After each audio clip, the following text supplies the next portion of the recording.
வரலட்சுமி விரத வழிபாடு என்பது குடும்பத்தில் செல்வமும் மங்களமும் தீர்க்க சுமங்கலி பாக்கியமும் பெருக அன்னையை மனமார அழைக்கும் மிக சிறப்புமிக்க வழிபாடாகும். இந்த விரதத்தின் போது தெரியாமல் செய்யும் சில சிறிய தவறுகள் வழிபாட்டின் முழுமையான பலனை குறைக்கக்கூடும். வரலட்சுமி விரதத்தின் போது தவிர்க்க வேண்டிய 5 முக்கிய தவறுகள் மற்றும் அவற்றுக்கான ஆழமான விளக்கங்கள். வெள்ளிக்கிழமை காலையில் சுத்தம் செய்யும் பணிகளை செய்வது தவறு. விரத நாளான வெள்ளிக்கிழமையன்று வீட்டை துடைப்பது, சிலந்தி வலை அடிப்பது அல்லது பூஜை பாத்திரங்களை அன்றைய தினம் கழுவி துப்புரவு செய்வது ஏன் தவிர்க்க வேண்டும்? வெள்ளிக்கிழமை என்பது மகாலட்சுமி தாயார் வீட்டிற்குள் உறைந்து அருள்பாலிக்கும் நாளாக கருதப்படுகிறது. அன்றைய தினம் வீட்டை பெருக்கி துடைத்து அல்லது பாத்திரங்களை கழுவும் போது லக்ஷ்மி கடாட்சம் வீட்டை விட்டு வெளியேறிவிடும் என்பது நம்பிக்கை. சரியான முறை: வீட்டை சுத்தம் செய்வது, பூஜை பாத்திரங்களை விளக்குவது, மாவிலை தோரணம் கட்டுவது மற்றும் நிலைவாசலுக்கு மஞ்சள் குங்குமம் வைப்பது போன்ற அனைத்து பணிகளையும் வியாழக்கிழமை மாலையே முடித்துவிட வேண்டும். கலசத்தை நேரடியாக வெறும் தரையில் வைத்தல் தவறு. அம்மனின் வடிவமான பாவிக்கப்படும் வரலட்சுமி கலசத்தை அல்லது அம்மன் முகத்தை நேரடியாக வெறும் தரையில் வைப்பது ஏன் தவிர்க்க வேண்டும்? ஆன்மீக ரீதியாக கலசம் என்பது தெய்வீக ஆற்றலை தன்னகத்தே ஈர்த்து வைக்கும் ஒரு சாதனம். அதை வெறும் தரையில் வைக்கும்போது பூமியின் ஈர்ப்பு விசையினால் அந்த ஆற்றல் சிதறிவிடும்.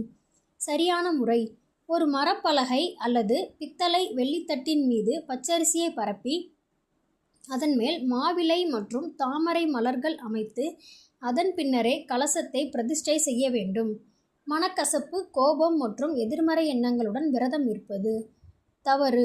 பூஜையின் போது அல்லது விரத நாளன்று குடும்பத்தினரிடம் கோபப்படுவது, சண்டை போடுவது, கத்துவது அல்லது பிறரை பற்றி தவறாக பேசுவது ஏன் தவிர்க்க வேண்டும்? மகாலட்சுமி தாயார் சாந்த ஸ்வரூபிணி.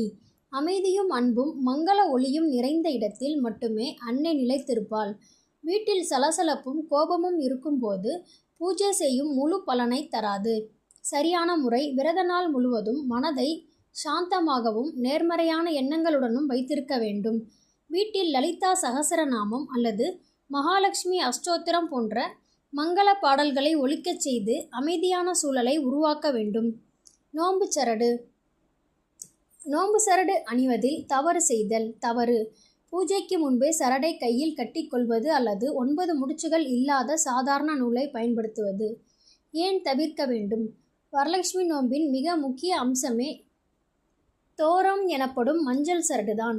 இதில் உள்ள 9 முடிச்சுகள் மகாலட்சுமியின் 9 வடிவங்களை அஷ்டலட்சுமி + வரலட்சுமி குறிக்கின்றன.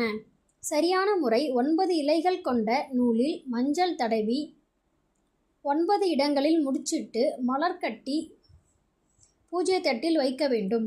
பூஜையின் போது அம்மன் பாதத்தில் வைத்து வழிபட்டு தீபாராதனை முடிந்த பிறகே பெண்கள் தங்கள் வலது கையில் கட்டிக்கொள்ள வேண்டும்.